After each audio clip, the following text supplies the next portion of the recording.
Coming to you live from the YourTV studios in historic downtown Pembroke, this is Behind the Ballot. Your candidates debate for Renfrew Nipissing Pembroke starts right now.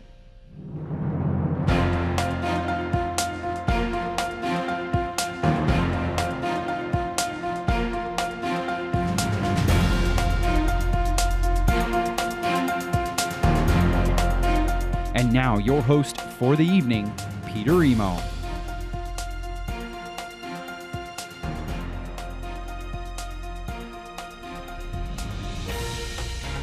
Hello viewers at home and welcome to Behind the Ballot, hosted by YourTV Ottawa Valley.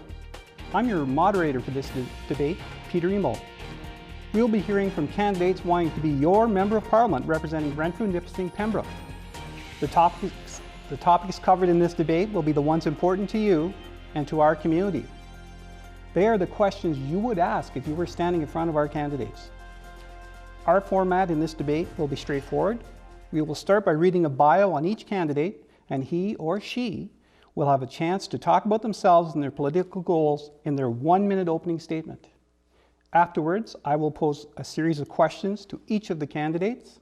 All candidates will be offered the opportunity to answer the question posed. Each candidate will have 1 minute to answer the question.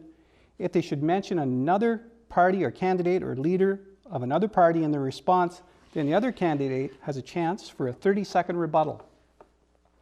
The questions will begin with a different person each time. Earlier this evening, the order was chosen, starting with Eileen. Cues will be given when there is 45 seconds left, and another cue will indicate the end of your time. Let's meet our candidates. Welcome, Eileen Jones-White. Eileen Jones-White lives and teaches in Eganville. As a volunteer, Eileen has chaired the Training and Learning Center for Adults, founded and worked with both the Upper Valley Basketball Association and the Celebrate Your River paddling series. Eileen canoes, hikes, cycles, swims, skis, and snowshoes. She shares her love of being active outdoors with her husband and her 2 children. Eileen earned degrees at McMaster and the University of Toronto. She also served in the Canadian Armed Forces Reserves. Eileen, you have 1 minute for your opening statement. Thank you. I'm Eileen Jones-White, your NDP candidate. As Peter mentioned, I've taught school, elementary and secondary for over 25 years. And I've always been an active volunteer in the community, past chair of the Board of Directors for the Training and Learning Centre of Renfrew County, co-founder of the Upper Valley Basketball Association, and I've co-coached Team Ontario for girls basketball at the North American Indigenous Games. I helped found the Celebrate Our River on the Bonnechere River in Eganville. I am passionate about the climate and social justice. I'm running for the NDP because I feel the NDP reflects the Valley Way. We help those in need. We all gain when we support each other. Plans like dental care, universal pharmacare, 0 interest on student loans, and a 1% tax on the super wealthy and a bold concrete action climate plan will go a long way to creating a healthier society. As Jagmeet Singh says, if we want different results, we need to make different choices and we need to do it now.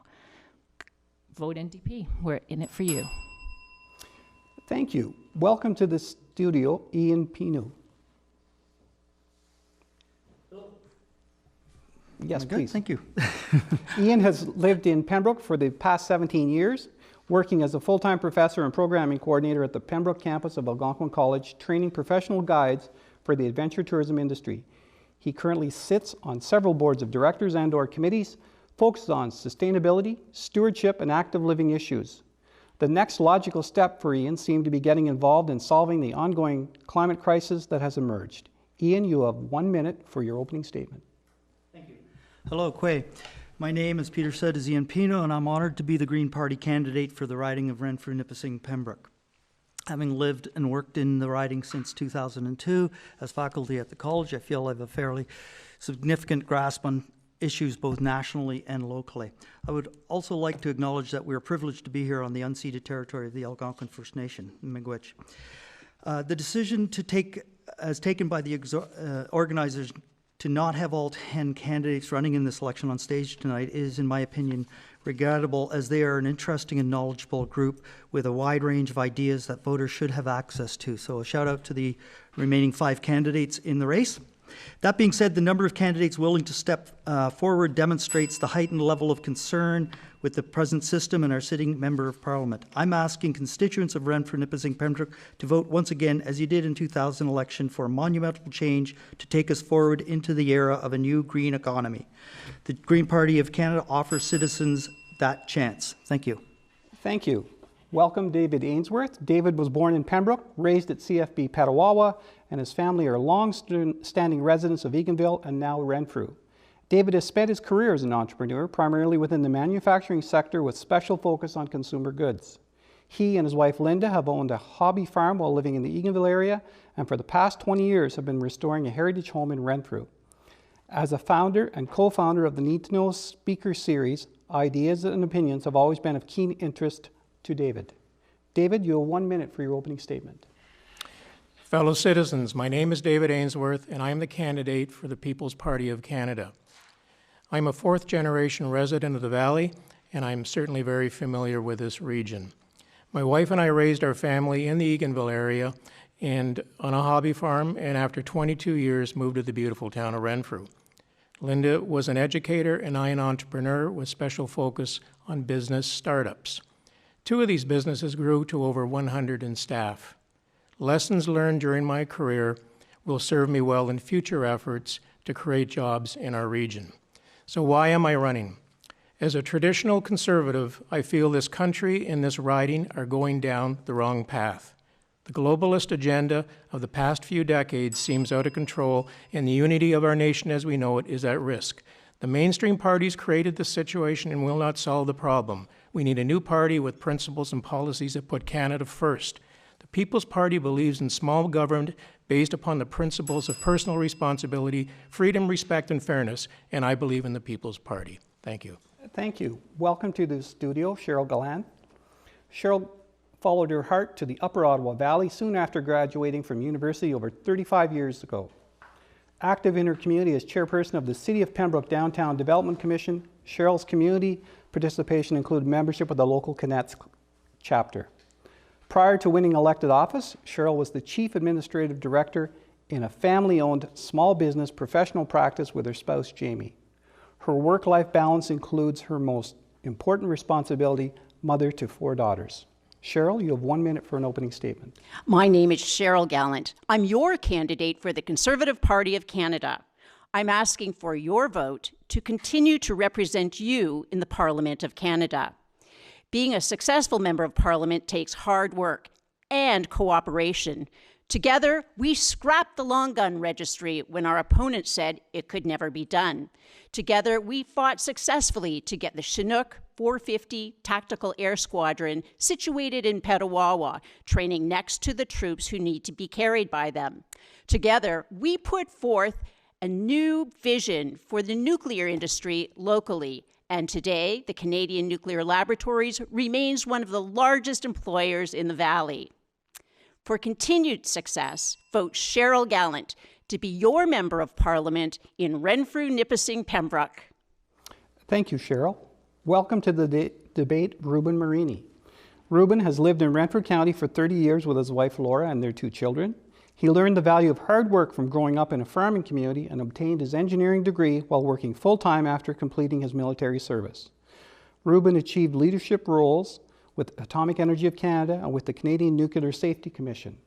Ruben also volunteered with the Deep River Science Academy, helping students gain hands-on experience in science, technology, engineering, and math. Ruben, you have 1 minute for your opening statement. Thank you. I'm Ruben Marini, and I'm running to be your Member of Parliament for the Liberal Party of Canada. As known, I have lived in Renfrew County for 30 years. It is where I worked, where my family calls home, and where my friends are. I know firsthand the issues that face our community and that we deserve effective representation that delivers real results. In 1993, I joined the Liberal Party because they provide tangible solutions to issues of importance to this riding.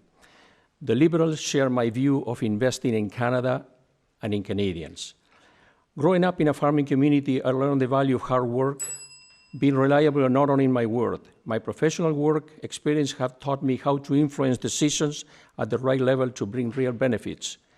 I want to help young families have the opportunities my family was lucky enough to benefit from. Thank you. Thank you. And now our first question. Please remember you have 1 minute to answer the question. If you mention another party or candidate or leader of another party in your response, then the other candidate has a chance for a 30-second rebuttal. Cues will be given when there is 45 seconds left, and another cue will indicate when your time is up. The questions will begin with a different person each time. Earlier this evening, the order was chosen, and we're starting with Eileen this evening. Eileen, small businesses are the engine of job creation in Canada, and the Ottawa Valley is home to hundreds of small family-run businesses. The NDP are committing to ending unfair taxes to those types of businesses. How will your party help our Ottawa Valley businesses? Thank you for that question, Peter. It's eminently true that small and medium-sized businesses are our largest employers in Renfrew, Nipissing, Pembroke, and in all of Canada. And we have here a system, as you mentioned in your opening. We want to end the unfair taxes on them so that they can move ahead. We also have within our climate plan, we have initiatives which will grow business, even more business, in using new and innovative technologies in the forestry industry, a national farm strategy, food and farm strategy that will help our farmers. And we just, in general, our investment in small businesses will be evident. Thank you.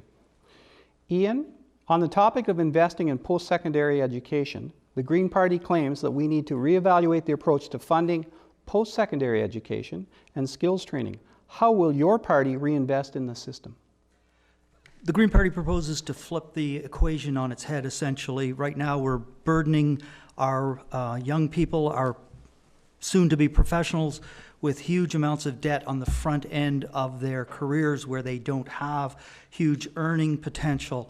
Our proposal is that this needs to be essentially a tuition-free environment where we're encouraging and where we're ensuring that all of our best and brightest get to go into the educational stream that they choose, not based on what they can afford, but based on their merit, so that we then have them and support them through their learning so that they can then come back to us as fully fledged professionals, invest in our communities, our societies, help with the change that we're going to be going through here as we transition into the new green economy, so that they can be the front runners, the professionals and the leaders, and then with those tax dollars that they will submit back into the system later, that will pay for the education over time.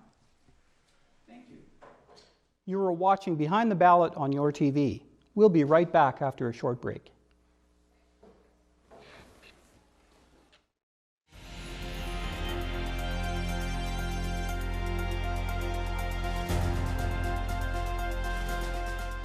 Welcome back, folks. Thank you for returning. We're going to start our question now with David. Our riding is full of recreational shooters, firearms collectors, hunters, and farmers who legally possess firearms. Your party believes that the existing legislation unfairly targets them. What is your approach to gun control that promotes safety and treats gun owners with fairness and respect? Thank you, Peter. This debate has been raging in Parliament and across the country. It seems for years, certainly decades, we would really like to clean up the situation once and for all. We have come to recognize, and I think most Canadians have come to recognize, this is a crime issue, and the crime that's occurring is primarily in the cities. And the unfairness of the whole thing is when these issues arise, there's a great clamor that we have to change all of the rules and regulations for law-abiding gun owners across the country. Really, it's got to stop. So to avoid confusion in the future, we plan to rewrite the Firearms Act and with consultation with stakeholders, and we're going to put give support to our legally owned our firearms owners, we're going to allow them to have a lifetime licensing system, and if they misbehave or do something wrong, then they will lose that privilege. But the onus is on rewarding them for good behavior and good practices. Thank you. And Ruben, could you respond to that, please? Well, the fundamental issue of the regulations or the new act that was amended last year was address public safety. And there is no issue with the lack of protection of the rights of law-abiding hunters or people that have long guns for pleasure. The amendment of the act was geared towards taking away from the general public military-style guns that have no place in Canadian society because of what we have seen in the United States, and it can happen here too. That's basically, so I'm in support of the act that currently exists. Thank you. And Ian, could you respond, please? Certainly. First of all, we need to ensure that illegal handguns are intercepted and kept out of our cities. So increasing the resource base for border services will go a long way towards ensuring those types of initiatives are in place to reduce weapons that are smuggled and reduce the pursuit of people living in Canada without proper residency who may or may not have handguns. Also, launching a buyback program for handguns and assault weapons, maintaining the checks and balances that are in place so that we know what the process is in terms of background checks, ensuring that the right people are having ownership of guns, and like Ruben mentioned, the removal of assault-type weapons and handguns from the general population. Thank you. Thank you. Cheryl, could you respond to that, please? Yes, blanket bans or rules for those who already obey the law do nothing to keep Canadians safe. When we were in power, we made mandatory sentences, minimum mandatory sentences for people who committed crimes using a firearm. We stopped allowing bail, automatic bail, for someone who committed a crime using a firearm. So since the new government was in, they reversed all these, and we'll go back to them. The real problem is gang violence and gun smuggling. The law-abiding citizens already have their handguns registered, and handguns are necessary for the police to be able to do their practice shooting, as well as people in the military. Thank you. And Eileen, could you respond to that question, please? Yes, thank you. The NDP is not interested in criminalizing legal gun owners. It does come down to a difference of legal gun owners and illegal gun owners. However, the biggest issue underlying the violence, which is mainly in our cities, the gun violence, which is mainly in our cities, is the underlying social issues which have been left to fester for over 20 years by successive governments. We have had a decrease in social spending. And the NDP proposed programs like a universal pharmacare, affordable housing, programs that are aimed at making life affordable and attainable for ordinary people so that we don't need to turn to crime in order to feed and house our family.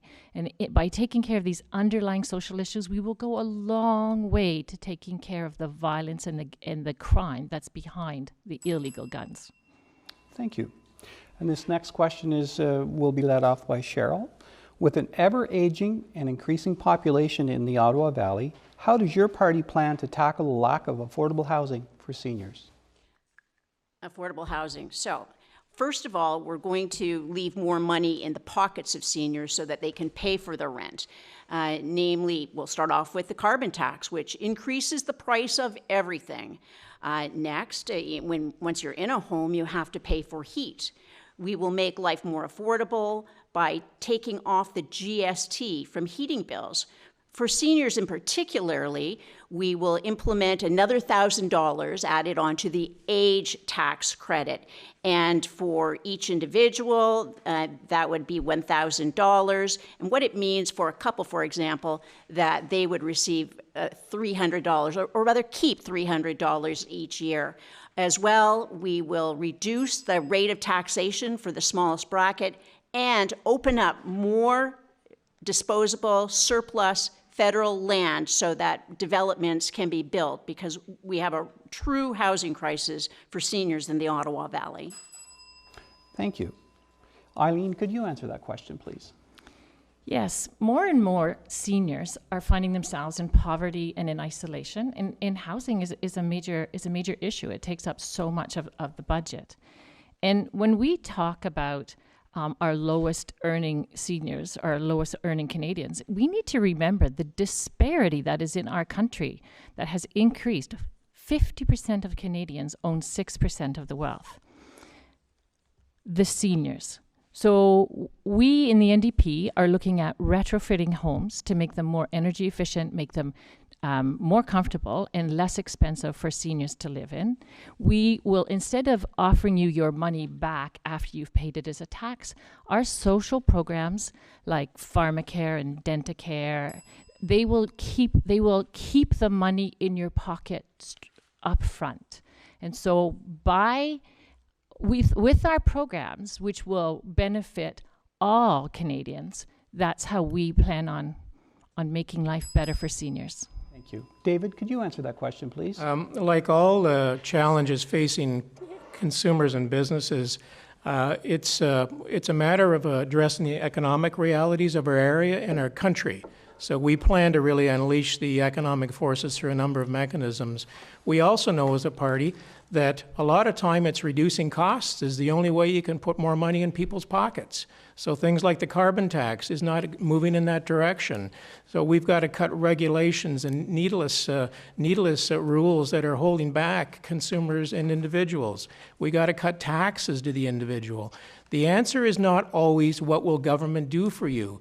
Government will help you. If a government helps you reduce your costs, that's a wonderful thing. And if it allows you to stand up and earn more money based on effort, then that money is yours to do what you want. We want to see individuals having more money to pay their bills and get by. Thank you. And Ruben, could you answer that question, please? The issue of lack of affordable housing is not new. It's been around for quite a while. I saw the statistics in Renfrew County here. There is more demand. There are more applications now for housing than ever before. If the Liberals are re-elected, the plan is to implement a national housing strategy, which is a 10-year, $40 billion plan to create 100,000 new housing units, repairing or renewing 300 housing units for the duration, and implement a Canada housing benefit in 2020, which will help local housing needs and priorities in communities like the one that we have here. Thank you. Ian, could you answer the question, please? Certainly. So one of the essential duties of a social contract between government and citizens is to make sure that those folks can live fulfilling, dignified lives into their senior years, for sure. As such, some of the pledges that the Green Party are working on is guaranteed livable income, pharmacare, public transportation, home retrofits, and affordable housing that all contribute to the quality of life of seniors, and along the way help in terms of our greenhouse gas emissions, particularly with the home retrofits. And We're attempting to protect private pensions by amending the Bankruptcy and Insolvency Act, companies' creditors, because at the present time, lots of seniors, if the company that they've been working for in the past happens to go bankrupt, they're likely to come up short on the pension plans, as we've seen in several high-profile cases recently. Thank you. Thank you. The next question will be directed for Ruben to start off. Our community, this riding, is home to one of the largest military bases in Canada, Garrison Petawawa. Your party is pledged to support veterans and their families. Please expand on this. Correct. The support for the military has two parts. One is the infrastructure, which is not for discussion here, is the D&D that analyzes and make decisions about what kind of hardware, what the needs of the military are. And the social side of it, which is dealing with personnel. We support whatever we can do to support the military, particularly the families and the people that are coming from being deployed elsewhere. There are plans, or in the program, in the platform, we have an ambitious $5.6 billion program in new financial resources to help the military families. Is that my time? Yes, it is. Oh, sorry. Thank you. Ian, could you answer the question, please? Certainly. So Green government will step up to provide long overdue comprehensive services for veterans, providing support for all veterans, including disabled veterans, that allow them to live in dignity, and ensuring that services to their families are fully integrated and funded. Launch a national re-examination of veterans' issues in December of 2019, based on good faith engagement with military families and veterans, including issues related to pensions and benefits. The goal here is to identify necessary reforms and to change programs to better meet veterans' needs. In the meantime, restoring periodic payments to veterans at pre-2006 levels. Repeal the section of the Superannuation Act that denies pensions to surviving spouses of certain workers, including RCMP and veterans who marry after 60.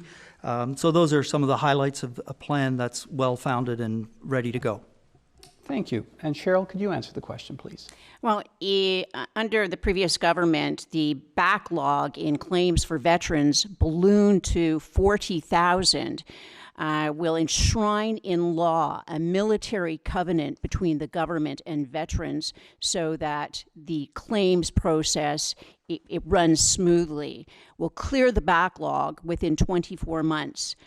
We will have a dependable pension, especially for the most disabled of veterans. We will launch an independent inquiry into the administration of mefloquine to our previous soldiers. And we will provide funding so that more veterans can have service dogs to help with injuries that are both seen and unseen. Could you answer the question, please? Yes. So under the Harper government, Veterans Affairs offices were closed, and the lump sum, the disability pensions were changed to a lump sum payment as opposed to lifetime pensions. And this doesn't honor the men and women who have served our country. And it helps add to the backlog that is there for our veterans.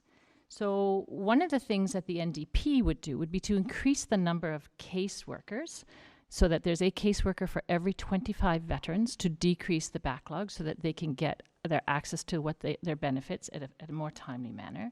We would review all the benefits, and we would tackle that issue of equal access to pensions.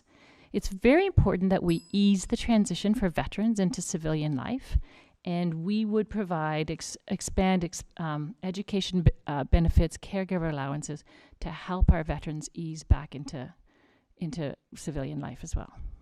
Thank you. And Cheryl, would you like a 30-second rebuttal? Yes. Just to correct the record, the Veterans Charter, which included the lump sum payments, was brought in under the Liberal government. And in terms of closing veterans offices, there were a number of veterans offices where they were only getting perhaps 8 visits a month.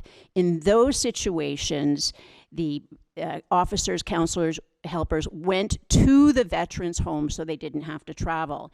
And saving the rent, what they were able to do is hire more people and send them to the areas where we had a higher concentration of veterans. Thank you. And David, could you answer the question, please? Yes, the military and vets, especially disabled vets, are a real high priority for the People's Party. Step one, we are going to commit to raising the funding for a military to the 2% as has been promised for decades by all the other governments. We're also we have rewritten or will rewrite the veterans, reinstate the fair disability pension as previously provided by the Pension Act. This is great news for disabled vets, and it will also apply retroactively to 2006. And any lump sum of payments received since then will be treated as advance payments. We also are doing a line-by-line review, and vets are included in these decisions to make the system more easier to navigate. So we're going to make things right. Thank you. And this is where it gets a little bit confusing. I messed up, so viewers at home, please put your seatbelts on and enjoy the ride with us. We're going to go back to question 1. And Eileen has already answered it, so I'll restate it and we'll start with David and go down through the panel. Small businesses are the engine of job creation in Canada, and the Ottawa Valley is home to hundreds of small, family-run businesses. The NDP are committing to ending unfair taxes to these types of businesses. How will your party help our Ottawa Valley businesses? David, please. This is a question close to my heart because I've spent my life dwelling within it. The reality of business in the last 25 years, 30 years, is that price increases are not available anymore to raise profits. So it has to come on the cost side of the equation. Bureaucrats, politicians do not seem to understand this, that businesses, when they're inflicted with a carbon tax, they eat it. It doesn't get paid for by magic. So any costs, any regulations that we are actually levying against small business has a germane effect upon their profitability, and also it is like a stab. It's just another obstacle when they're just trying to make ends meet. There is nobody that works harder than farmers and business people and a lot like this. Thank you. Ruben, could you answer the question, please? I agree partially with Dave that businesses are important for this right, and it's important to keep them and retain them. Actually, businesses are the jewel of the economy, are the ones that create jobs, are the ones that make Canada or our riding be what it is. But it is difficult to remain in business. So in order to help with to stay in business, the Liberal government will create a Canada Entrepreneur Account, which is going to be administered by Business Development Bank to help start new businesses and put in $100 million on the table to help new businesses to start, and lower taxes on companies that are wanting to relocate to this area, cutting 50% the corporate tax. Thank you. And Ian, could you answer the question, please? Certainly. As Eileen mentioned, roughly 70% of the jobs in Canada are created by small business, and they provide an incredible amount of our economy and economic growth. The Climate Action Plan for the Green Party would assist in small local business, both in the agriculture, the forestry, the technology industries.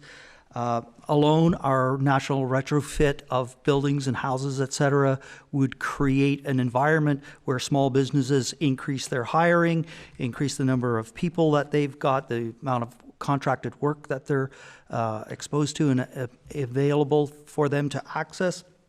So there's a direct link there with small businesses being instrumental in attacking and winning in the climate fight that we're going to be facing over the next 20, 30, 40 years.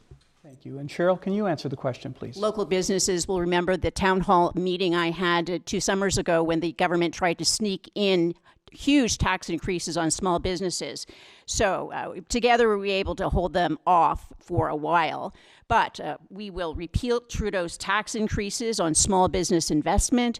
We will exempt spouses from tax increases on small business dividends. We'll make it easier to navigate the tax system, reduce regulations by 25%, and implement a 2-for-1 rule. For every regulation in, we'll take 2 out. We'll assign a minister directly responsible to the Prime Minister for small business development, and we will promote small business to the world. Thank you. And Ruben, did you wish a rebuttal? Well, when I hear that the Liberal government increased taxes for new businesses or for businesses, the reality is that the Liberal government cut the small business tax rate from 11 to 9%, the lowest in the G7 countries, which save businesses as much as $7,500 per year. Moving forward will make it easier for businesses to remain competitive. Thank you. Ian has answered this question previously, and so we'll start with Cheryl. On the topic of investing in post-secondary education, the Green Party claims that we need to reevaluate the approach to funding post-secondary education and skills training. How will your party reinvest in the system? Well, post-secondary education, as you know, is a provincial jurisdiction. So the Government of Canada transfers money to each of the provinces to have a level playing field. We will ensure that there is a minimum 3% increase each year, so we're stabilizing that, and that money can be used for education and other social programs. Also, we are going to make the conditions, the environment for employment more conducive to hiring people, especially summer students, so that they can earn their way through the university or college, whatever post-secondary education they choose. Thank you. Eileen, could you answer the question, please? Thank you. So today, the average student finishes their education in average with about $27,000 in debt. And that means that a student who has to borrow ends up paying about $10,000. Now, as Cheryl said, it is true that education is a provincial provincial jurisdiction. However, we do have areas to move as a federal government. So first off, the NDP party would cancel all interest on student debt. And then would move towards working with the provinces and territories to making a post-secondary education system that's part of our public education system, meaning that students can go from kindergarten to the end of their undergraduate degree without cost being a barrier. It's time to stop profiting from student debt. And David, could you answer the question, please? I have no guidance directly from the party on this particular question, but I can speak to it. Because we do believe in private initiative, we feel people should step up, and if they're going to get a university education, they should invest in themselves. That's a fair proposition. We should, however, help them out by low to no interest costs on whatever loans. But certainly, people have to invest. That's the starting point, is to get young entrepreneurs to invest in the proper education, put everything they've got into it, including their own equity. It's a good life lesson, and get out and meet the real world. We cannot afford as a government to be paying for university educations and all these freebies that we can't afford what we got right now. So how do we do this with the educational system? Thank you, David. And Ruben, could you answer the question, please? Yeah, education is critical, is fundamental for society advancement. And we all agree that students it's harder and harder for students to have sustain themselves, when they go to school, to universities. They have to get loans, and loans are expensive, are usually very difficult to pay. repay. So what the government has done is increase the grants to students, reducing interest costs on loans. Moving forward, starting next year, if the Liberals are reelected, the plan is to give $1,200 more per year for all students, and give the graduated people more leeway or more time to pay off their loans, interest-free. Thank you. A quick reminder, all candidates have been invited for free time announcement, and those are now available on our website, www.yourtv.tv/Ottawa Valley. And they will be airing on YourTV beginning Thursday up until October 20th. You are watching Behind the Ballot on YourTV. We'll be right back. And we're about to start our next section of questions, and we're going to start with David. Many people believe there is a climate change crisis and that this is the biggest challenge facing Canadians today, both for the environment, of course, but also for the economy. Do you believe in climate change science? And if so, what would you and your government do about it? What is your party's stance on the carbon tax as well? Should it stay or should it go? What are your thoughts on the targets set out by the Paris Agreement in regards to fighting climate change? Yes, a huge question. Our party categorically believes in climate change. Climate change has already been happening. What we do not believe and agree with is that mankind's activities are responsible for this climate change. So as a result of that, yes, we don't believe in the carbon tax. We feel this is the wrong direction for things, so we would plan to get rid of it, period. We would also get rid of the Paris Accord. We don't agree with the constraints that this organization has put upon our nation state, and we're all about the nation of Canada. So in terms of the economic benefits, I'm just listening with great interest at all of the claims for new jobs that are going to come out of the green economy when we're giving up thousands of jobs, of good-paying jobs in the oil sector to support these fictitious green jobs, because all that product is going to be made in China. We cannot compete with China on a commodity level. So it's a false promise. Thank you, David. Ruben, could you answer the questions, please? The science behind climate change, I think that discussion is already over. We cannot go back in there. The science is there, the climate change is happening, and it's basically one of the biggest risks that we face as a civilization. If we allow the increase of the temperature of the planet by 1.5 degrees by 2050, we are in big trouble. With regard to the carbon tax is just pricing on pollution. It's pricing on the emissions, and it is an international agreement. 196 countries are into it, and every one of them came back with a list of things to do. And we had to, if we don't have the carbon tax, we had to have a cap and trade or some sort of system to motivate the biggest polluters to do something about it. Ian, could you answer the questions, please? Certainly, our entire platform is built on the facts, science-based facts from 99.9% of the climate scientists on the planet, saying that unfortunately we are in this predicament. It is human-caused anthropocentric climate change. So we'll be the climate champions. We've got the only plan that is going to come even remotely close to keeping things under 1.5 degrees centigrade, which the Intergovernmental Panel on Climate Change has said we need to hit.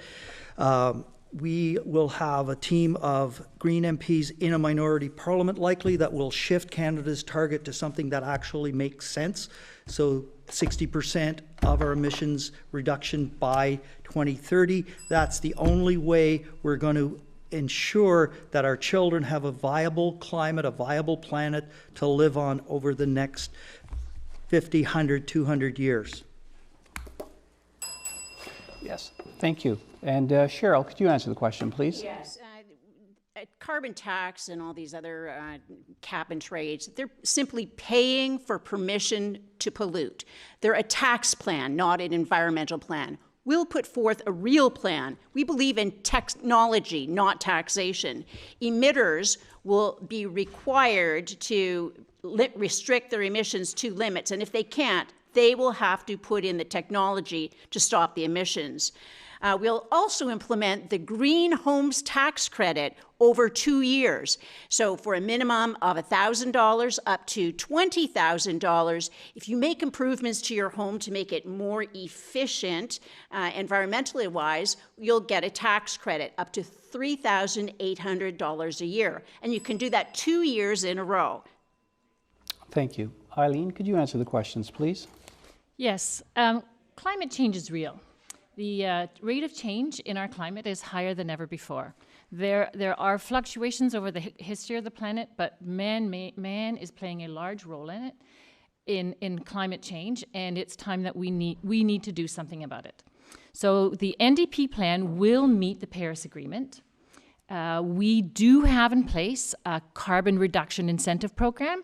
The highest polluters will pay the highest amount, the lowest polluters will pay the lowest amount, and there are rebates involved in it because it's an incentive program to change, because this is all about deciding to change.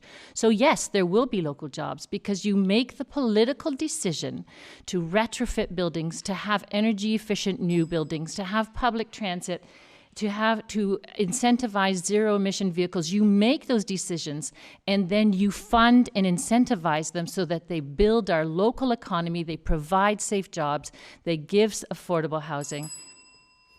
Thank you. We'll move on to a couple questions on the economy, and we'll start with Ruben. Forestry in Renfrew County is a big part of our local economy, contributing approximately $1.5 billion per year. How will your party work to keep this natural resource a thriving, booming business? Yeah, we recognize the importance of the logging, the forestry industry in Renfrew County. We will continue to support it, providing science support or technical support through different programs. And one of the other issues that I hear through talking to the people in this riding is that there is a shortage of manpower. So we will encourage to establish new programs with education schools, for example, the Algonquin College might be one of them, to train more people so they can support the industry. Ian, could you answer the question, please? Sure. So the climate emergency not only demands a rapid shift off of fossil fuels, we also need to embark on a massive tree planting effort and protect old-growth forests from further fires and logging. So Green proposed planting 30,000 hectares of trees every year until 2050. There's another report out of the United Nations saying that we could drastically reduce our carbon emissions simply by planting, it's called the Trillion Trees Project on a global basis. So we need a massive initiative which will replenish forests that have been decimated by fires or logging, and those will help buffer our cities against heat waves. It'll also create thousands of jobs, and our workers' transition plan will help displace forestry workers and find new jobs in renewable forestry. There's a number of other points that we have on a fairly detailed platform on our website that speaks specifically to forestry, trees, and that is incredibly important for our local forest industry. Thank you. And Cheryl, could you answer the question, please? The Canadian forestry workers deserve stability and predictability from their government. And there's been a lingering softwood lumber disagreement. We will work to correct that situation and have a national framework so that one province is not pitted against the other.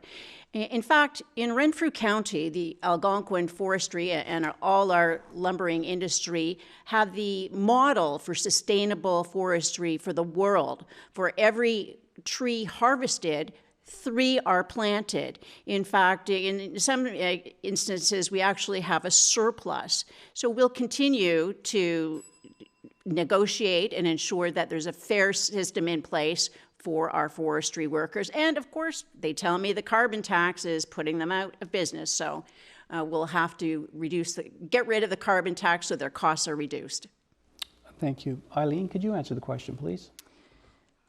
So it is very important that we continue with sustainable forestry practices that will continue to provide good jobs. As our environment changes, so too must the forest industry. And the federal government needs to be working alongside as a partner to ensure that the Canadian forestry industry continues to succeed while meeting the highest environmental and sustainability standards. So an NDP government will invest in forest innovation and in support value-added Canadian wood products and the good jobs that go with them. Our plan would support forestry research and development and would expand market access for wood products to keep Canada competitive. We have a national tree planting program.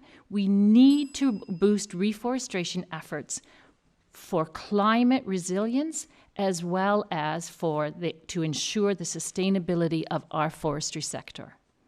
Thank you. And David, could you answer the question, yes, please? Local forestry companies bear a real burden trying to compete on the world stage. And every regulation we put on them costs them money, costs us jobs. So something has to be done about the regulation side. We want to extend an accelerated capital cost allowance so they more reinvest in their products. We want to lower taxes. We want to eliminate capital gains tax. We want to get more trade agreements, open up new markets for these people. We want to show them respect. They are net producers in our economy. In other words, government jobs depend upon our forestry workers, just like our farm workers, just like our small businesses. So we got to give them the incentive to get up in the morning and say, we can make money without having to beat everybody off our backs before we get there. So we plan to do a lot for them. Thank you. This next question will start with Ian. CNL is well underway with plans for the near-surface disposal facility. How does your party plan on supporting or opposing this project? So what's happened with CNL is that it's been farmed out essentially to a consortium of private corporations. So our plan at the Green Party would be to reinstitute and reestablish a proper regulatory body for our atomic energy operators in the country. We will work with those folks to ensure that any of the regulations and any of the developments going forward are in line with best practices internationally, which currently that is not the case. And we'll ensure that the waste that we make will be handled in-house, and hopefully we won't have to take anyone else's waste and deal with that. Thank you. And Cheryl, could you answer the question, please? So the building is coming down and this near-surface waste disposal is for low-emitting waste only. And the buildings have been there since World War II, so they need to be cleaned up and modernized so that we can grow our nuclear research facility. The Canadian Nuclear Safety Commission is charged with ensuring that everything done in terms of the decommissioning of these buildings is done safely. And when the material is in the near-surface waste disposal, it will actually be further away from the river than it is now. So in many respects, having it contained and away from leaking into the river, this is a step in the right direction. Eileen, could you answer the question, please? Sure. So former staff members at AECL or CNL and other researchers have told us that this worrisome plan is about saving money for SNC-Lavalin, the private owner of what was once a public asset. So we are concerned that it's a private motivated exercise that puts public safety and the environment at risk and will lead to massive job loss of CNL workers and the company's world-class scientists. So really what we're looking at is we need public disclosure, we need environmental assessment, and we need an oversight of all nuclear waste storage energy. We need Cabinet to review and approve any recommendations that come out from the Canadian Nuclear Safety Commission. Just like we have an Auditor General, we need to have an auditor who is in charge an auditor in charge of our nuclear liability. We need to have an overview, centralized review of the Nuclear Safety Commission and its enabling legislation. Thank you. And Cheryl, you wish a rebuttal on the ownership question? Yes, so the ACL-CNL, it is a publicly owned by Canadians, publicly owned, but operated by a private consortium. And this plan to have a GOCO, government-owned, private company-operated, was put forth by the people who work at ACL. I struck the CREATE committee, and they surveyed everyone, did research, and that was the model they chose. So it is not owned by an American company. It's owned by Canadians. Thank you. And David, could you answer the question, yes. please? Nuclear is going to become a huge factor in future energy needs. It's a huge factor now in many countries. But doing anything nuclear in Canada seems like it could be equated to building pipelines. It just never seems to happen because it's studied and there's resistance and there's disagreement and nothing gets happened. We support the atomic energy, the CNL operations, and we support the future of nuclear in Canada. So as far as disposal, keeping it on site, at some point in time, we have to trust the scientists, the experts that are running that facility for the betterment of Canada in general. So we're with them 100%.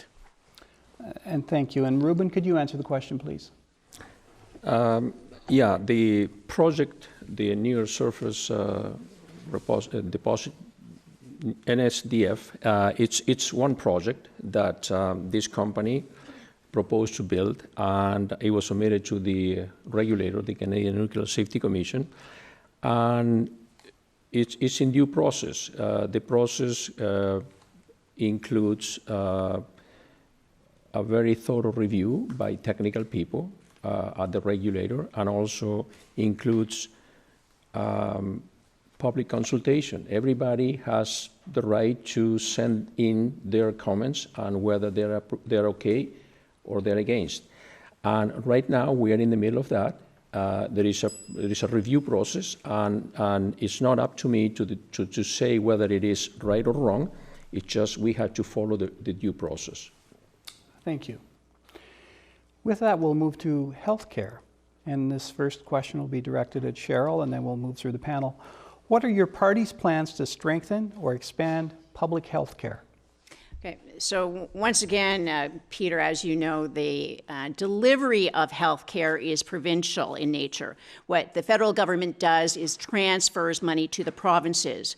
We will maintain the current funding program, the formula, and we will ensure a minimum of 3% increases per year.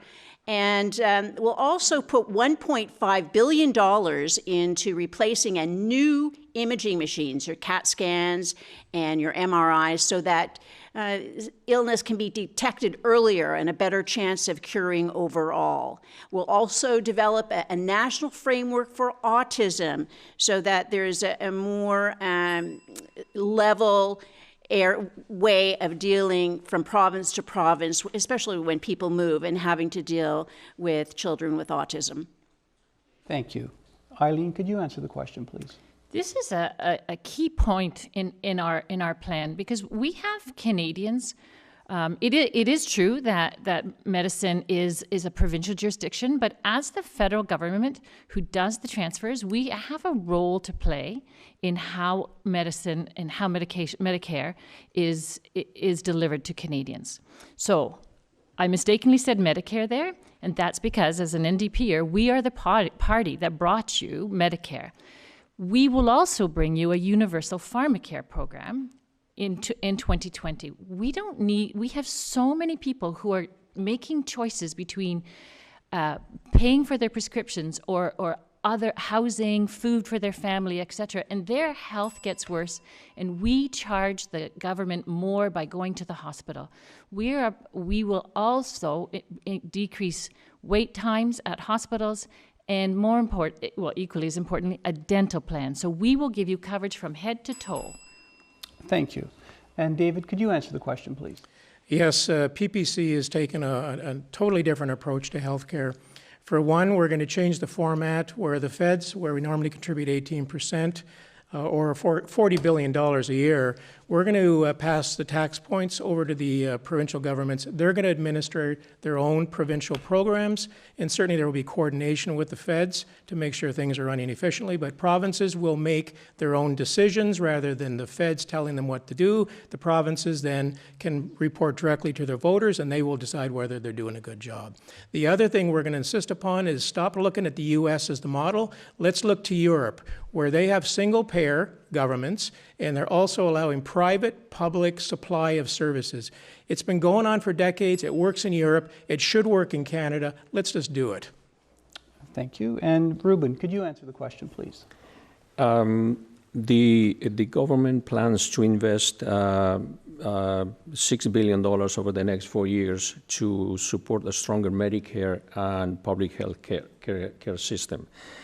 To ensure that everybody has access to a family doctor and or primary health care team. The government will continue to improve access to home care and palliative care.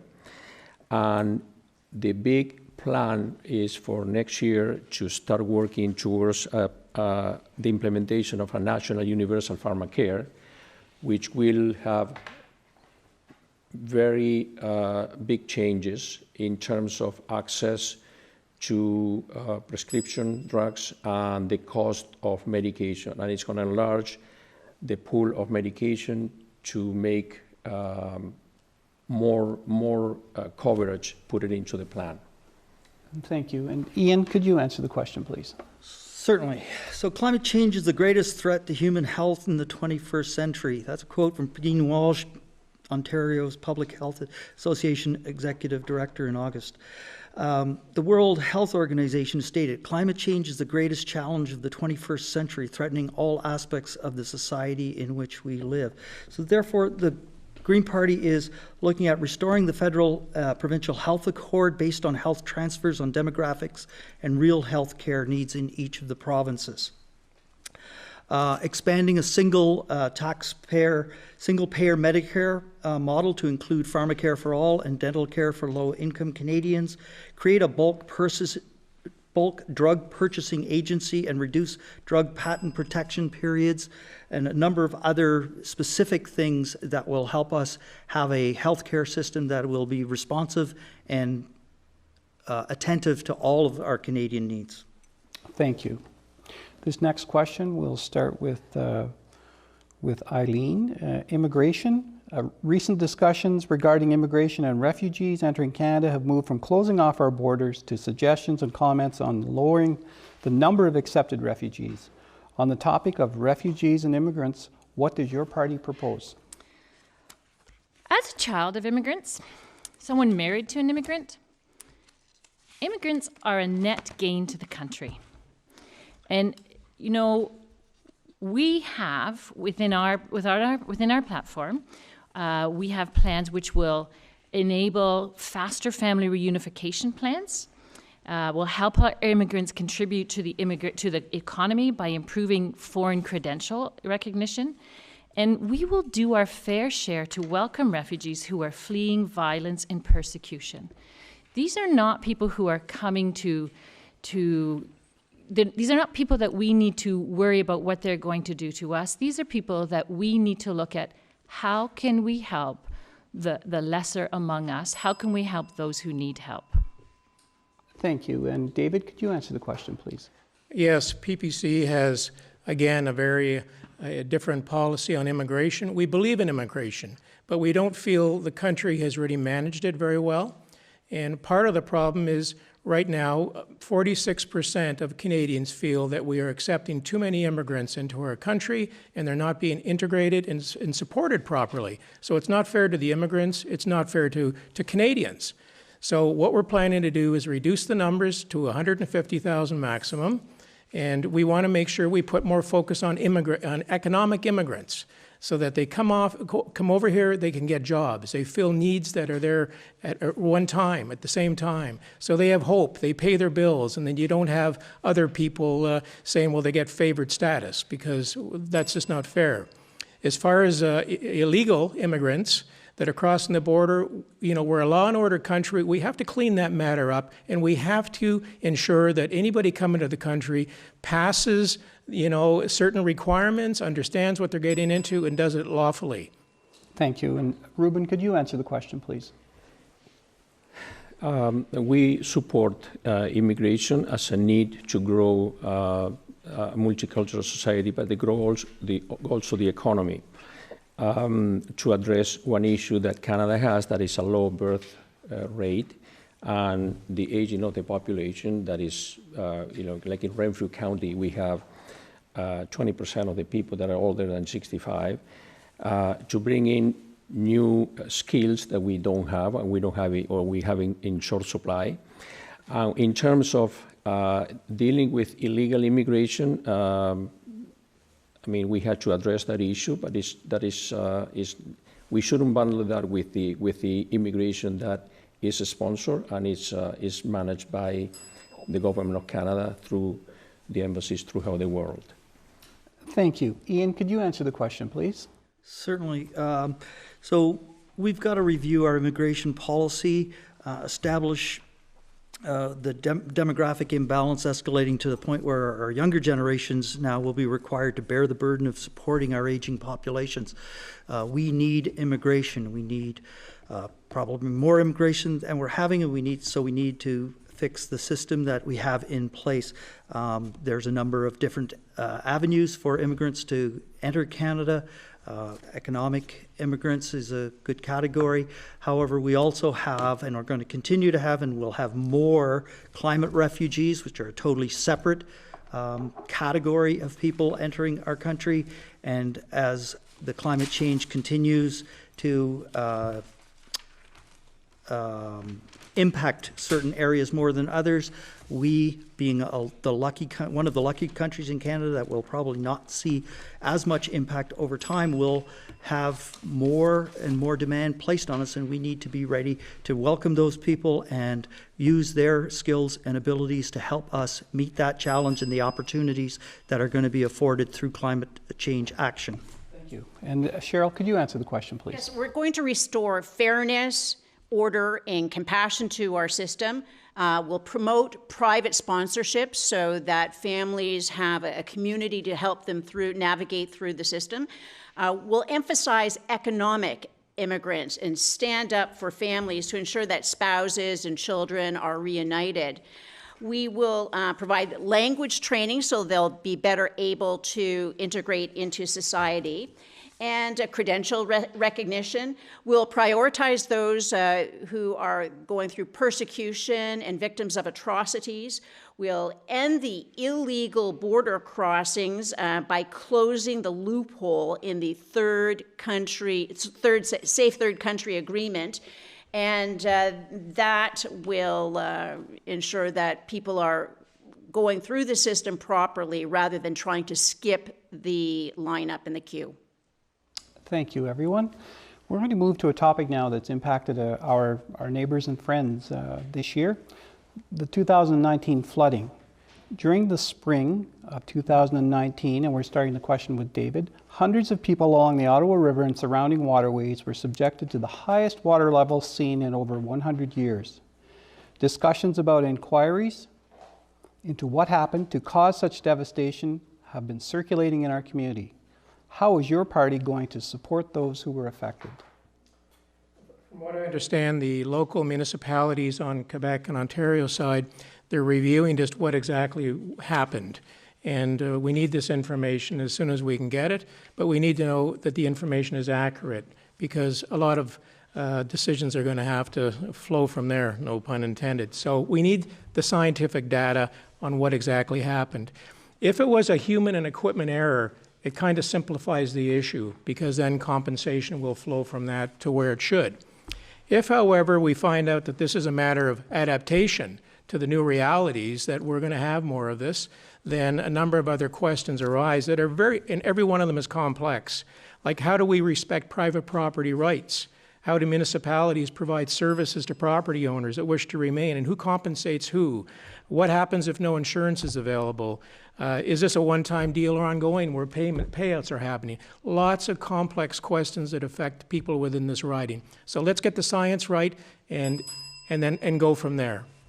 Thank you. Ruben, could you answer the question, please? The flooding that occurred this year and 2 years ago, but this year was the flood of the century. The government proposed there are three parts into it: the federal government, the Ontario and Quebec side, and the federal government proposed to conduct a study to understand if there was any issues with dam operators, and come up with recommendations what to do down the road. In terms of what the government is going to do,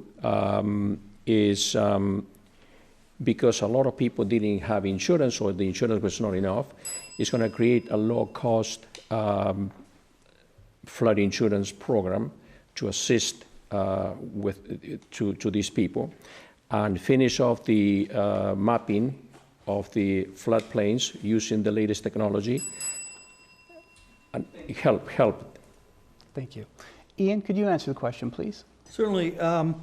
We need to rebuild some of the natural buffer systems that exist in the county, redraw the building setbacks, do some of those practical on-the-ground things that are going to help people in terms of not being in the way of the floodwaters when this happens again, as it most likely will. Look at directing the Canada Infrastructure Bank and revamp to exclude private profit in infrastructure, invest in climate-proofing essential infrastructure, prioritize upgrades to drinking water, wastewater systems to protect against flooding, droughts, and contamination. Shared on a news report on the way over, one of the wastewater systems in one of the municipalities somewhere is looking to go completely off-grid so that they are not affected by floodwaters if there's a huge power outage, so they can continue to operate. So those are the types of forward-thinking, visionary ideas that need to happen in order to mitigate what is going to be more flooding down the road. Thank you. And Cheryl, could you answer the question, please? Yes, I was the only member of Parliament to identify Plan 2014, the Liberal wetland policy that raised the trigger levels before which water could be released, and demand fair compensation for these people. We'll also repeal the parts of C-68, a fisheries bill, that sets water levels higher. In testimony before the Senate, the Electricity Association said that with the increased environmental flows required, that the electricity would not be able, the hydro dams along the river would not be able to produce electricity anymore. The Cattlemen's Association said that their members would be unable to comply because, again, it's fisheries and oceans, even regulating sloughs where the cattle eat. And OPG said that had this plan been in place this spring, that there would be an extra meter of water over Montreal. So repealing parts of C-68 are the first things we have to do. Thank you. Eileen, could you answer the question, please? Yes. It does bring us back to, there's more than one issue here, right? Part of the issue is the climate change, our intense, unpredictable weather that we've been having. You know, you can't deny that 2 floods of the century within a couple of years of each other, record snowmelt in that same time period, hotter, drier summers, they're all adding to the natural disasters that we are having. And so that does speak to the need for climate change, which does things like improves our forestry so that we can have better flood control plains, wetlands, etc. We also need, but in all of this, it's very important that we work with local authorities. We work with the experts on the ground as to both in terms of prevention, infrastructure to build to prevent in the future, and how to recompense local homeowners in their recompense and help them with their disaster management. Thank you. Our next question will be about our First Nations and our Indigenous friends and neighbors. And we'll start with Ruben. The riding is home to a number of Indigenous peoples. And across most of the platforms, the topics of respect and support are talked about. What is your party's position?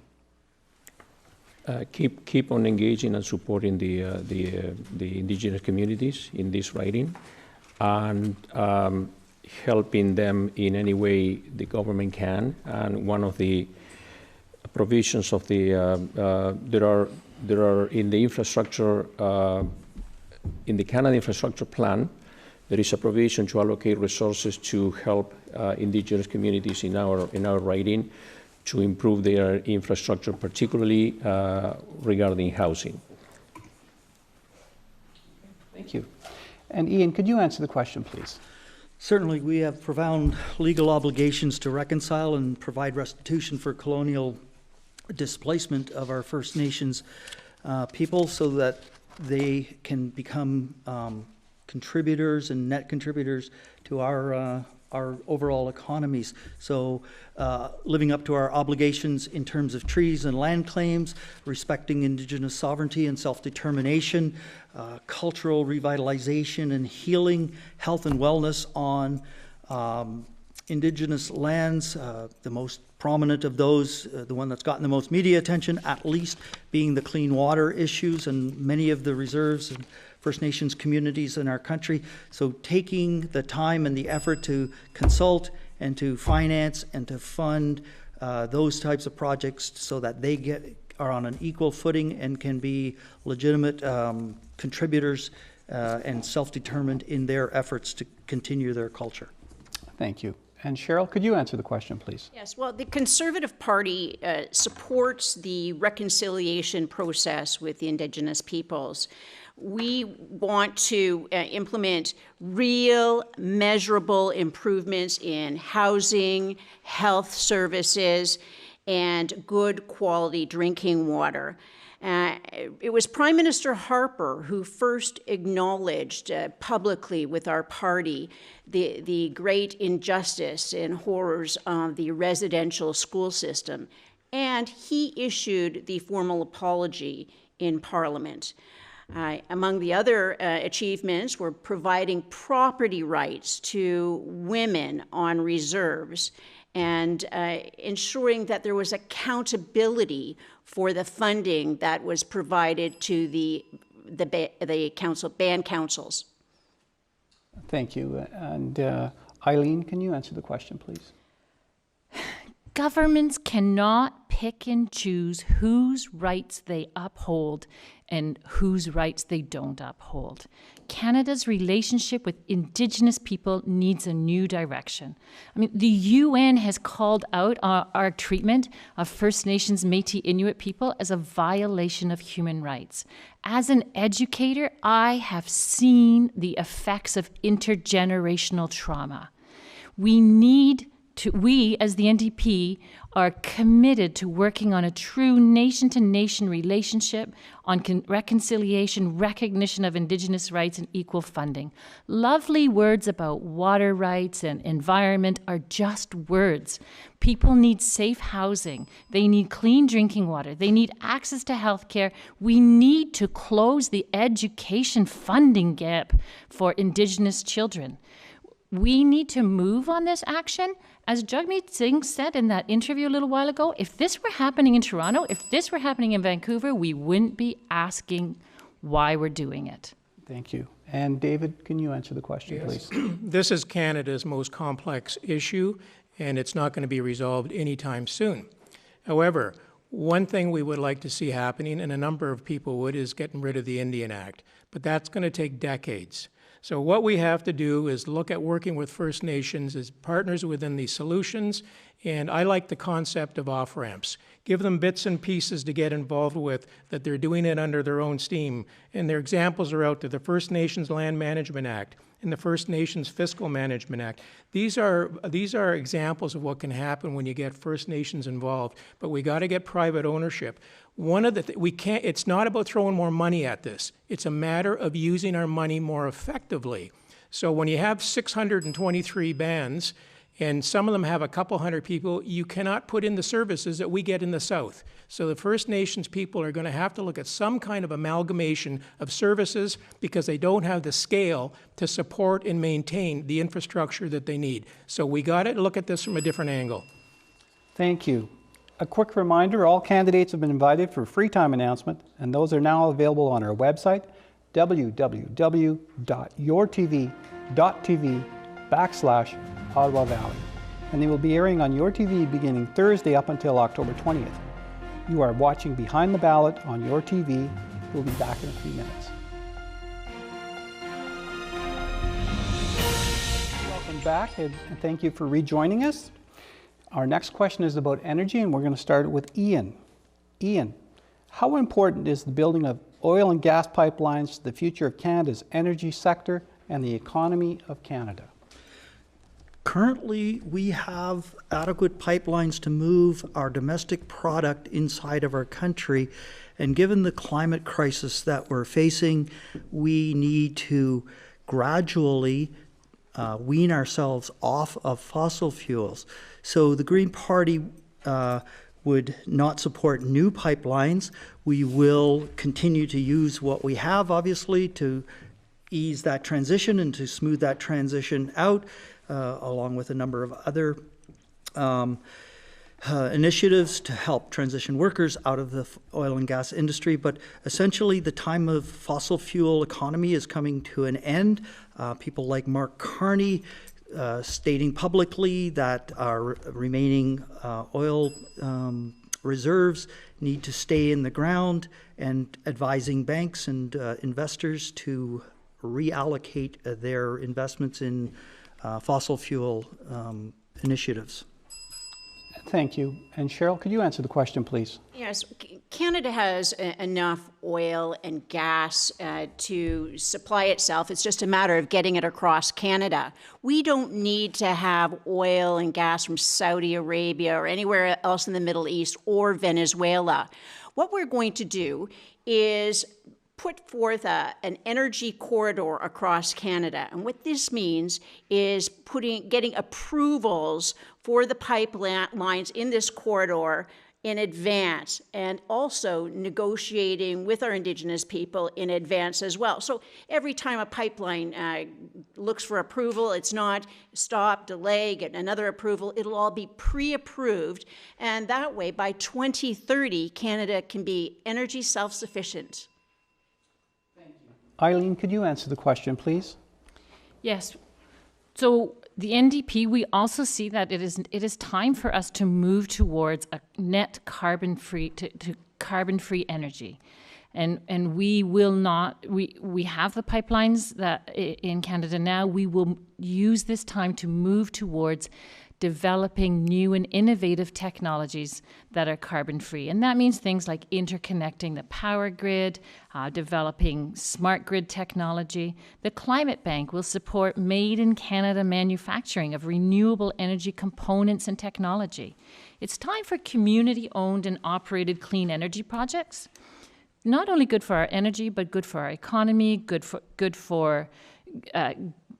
people's employment. We need a stronger voice in energy decisions, and we need to have all the stakeholders, including Indigenous peoples and consultation and local people, looking at how do we go forward in renewing major projects. Thank you. And David, could you answer the question, please? Yes. Only in Canada would we consider stranding fossil fuel resources that are the envy of the world and leaving them in the ground. Fossil fuels comprise 10% of the total Canadian economy. It employs thousands, hundreds of thousands of people, and we are looking at locking it in the ground against claims that have a lot of resistance and science that is questionable.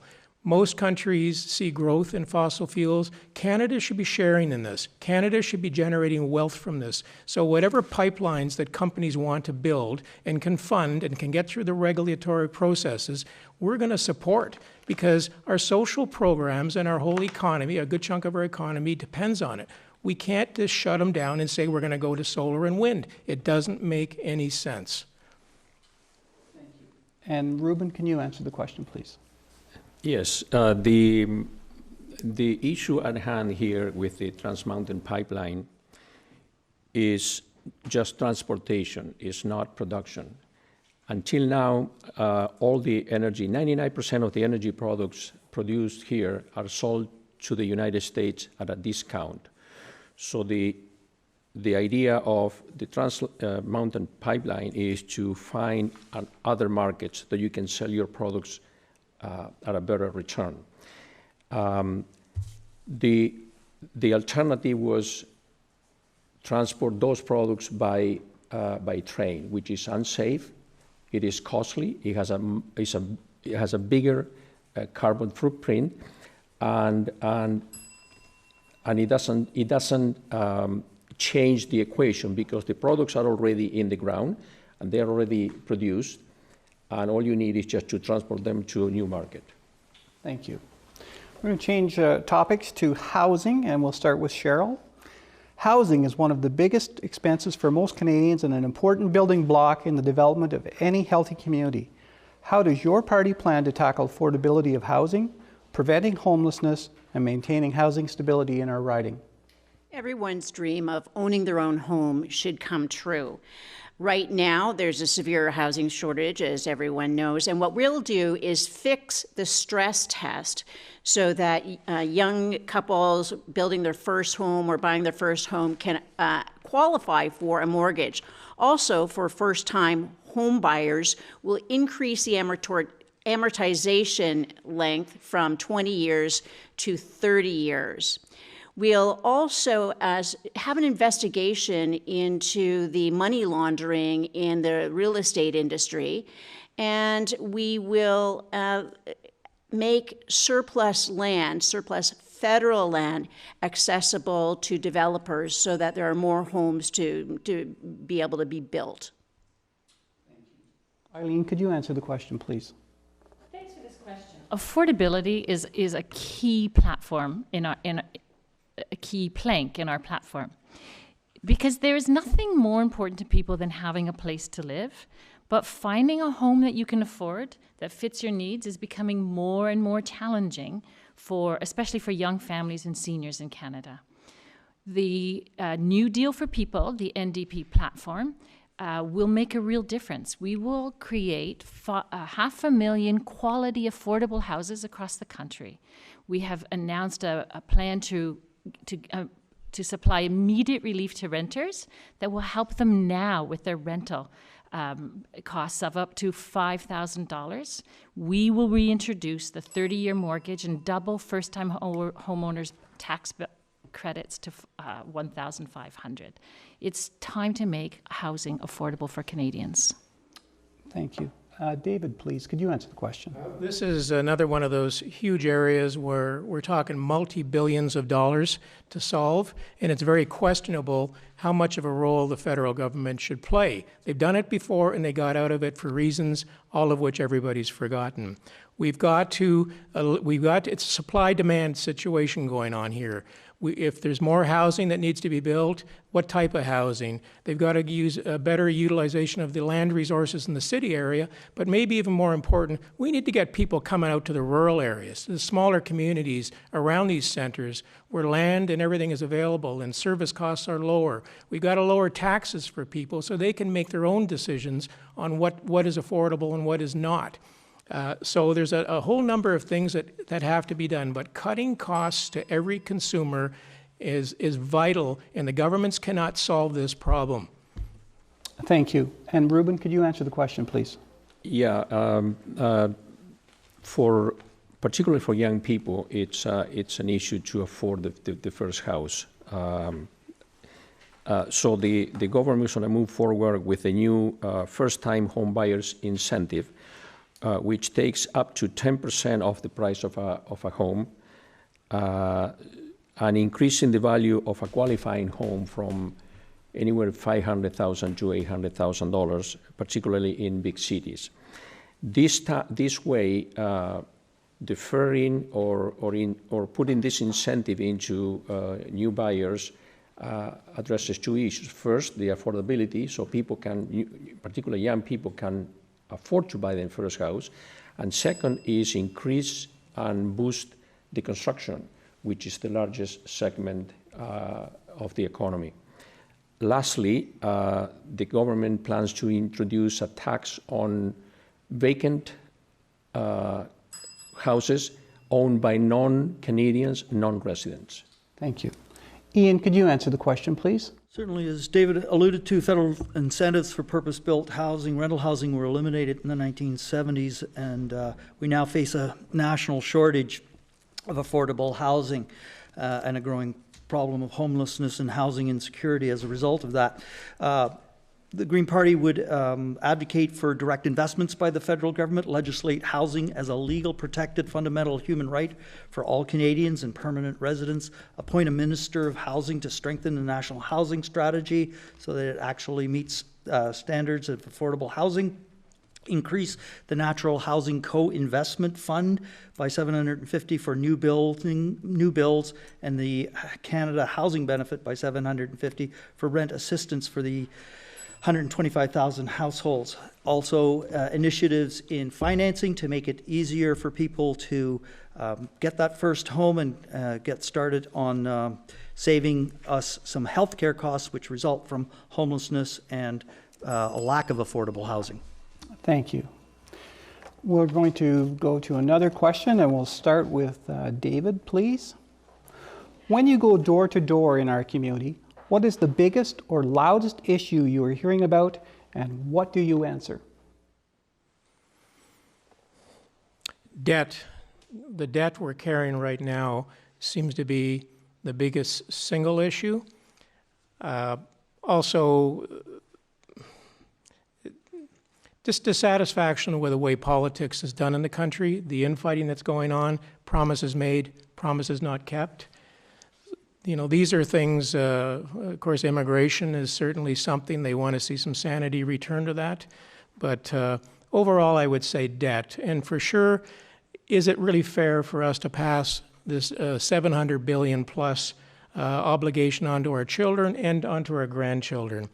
People's Party is the only party that's addressing this, of the whole bunch of them, in terms of getting rid of the deficit first and then attacking the deficit afterwards. Thank you. Ruben? At the top of the issues, even though the majority of the people, they recognize that, Canada is doing well economically, and we have a good, safe network, but they are concerned about the future and maybe lack of opportunities and lack of jobs that can come up if we have a downturn in the economy. That's probably is at the top of the issues. Thank you. Please. Certainly. I beg to differ with Dave's opinion there that they have the only party that has a plan for reducing debt and reducing the deficit.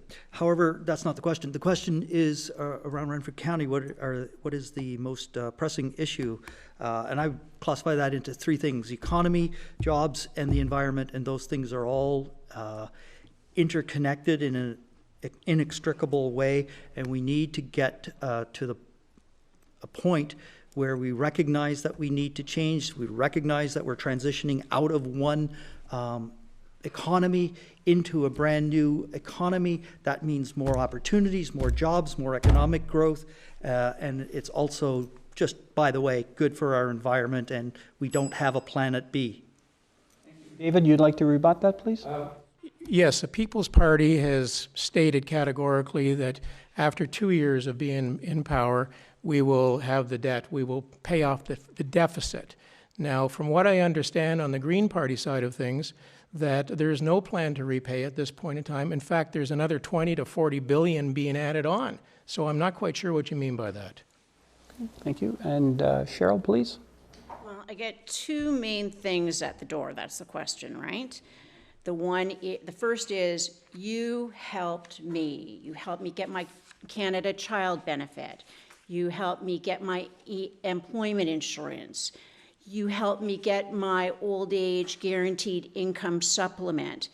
And to those people, I say that it's part of what I do, but ask that they tell other people who they may find in these circumstances about it. So to pass it forward so that I can help them in turn. And the other thing is just get rid of Trudeau. And I tell them I'll do my best. Thank you. And Ruben, do you have a rebuttal or?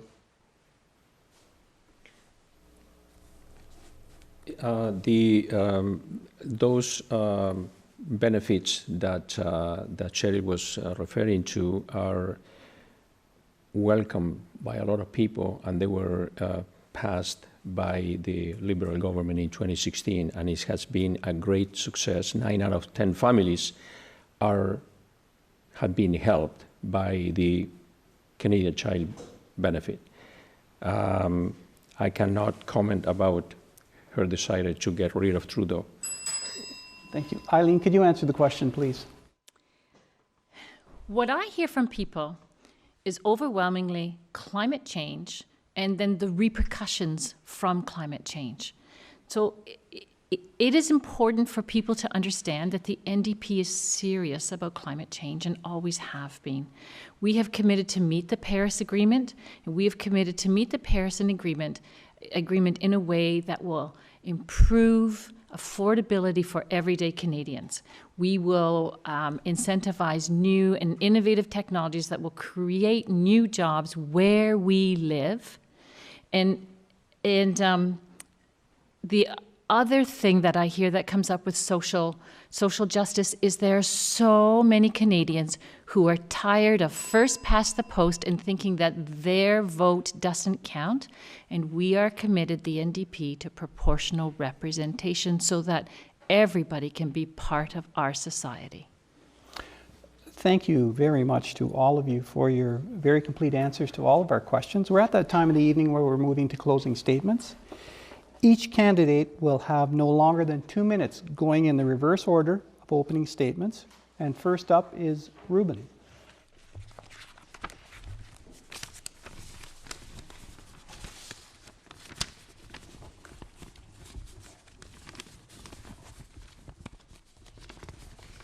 If you give me a second to find my statement. Yeah. Well, first of all, thank you for inviting us. It's been great to have the opportunity to speak to the audience, which is on the other side of, we don't see it. I'm going to tell the reason that I'm running because I care about the people that live, work, and retire here. Caring is the first step in being a good MP. I will get the federal help they need, and that's what I will do. I could tell you the Liberals have the best balanced plan that will really benefit seniors, truly cut taxes for the middle class, make essential projects in our riding like rural high-speed internet a reality, and we'll work with the international community to address climate change. What is the alternative? Well, probably we have seen that in Ontario with the cuts that had caused to healthcare, education, and the environment. This riding has fallen behind. We have higher unemployment, more people on social assistance, and lower income. How a Liberal MP plans to address those issues? Investing in creation and retention of businesses that would boost economic growth. Investing in education, skills, and training, investing to lift people out of inequality, investing in a clean economy in a global and digital world. That's the choice we face in this election. Investments the Liberals will make versus cuts the Conservatives will make. Positive change is always possible. Make your vote count. Thank you. Thank you. And next we'll turn to Cheryl. I have always been your voice to Ottawa, not Ottawa's voice to Renfrew, Nipissing, Pembroke. When I stood and voted against the carbon tax, I did so with the knowledge that the people who elected me 6 consecutive times did so knowing that I would never vote for a bad tax or bad spending. I will never compromise our values for short-term gain, no matter how our opponents characterize it. You see, what matters to me is you. I stand before you on my public record. I will match my record to that of any other member of Parliament. I ask you to do the same. Vote Cheryl Gallant to be your Member of Parliament in Renfrew, Nipissing, Pembroke.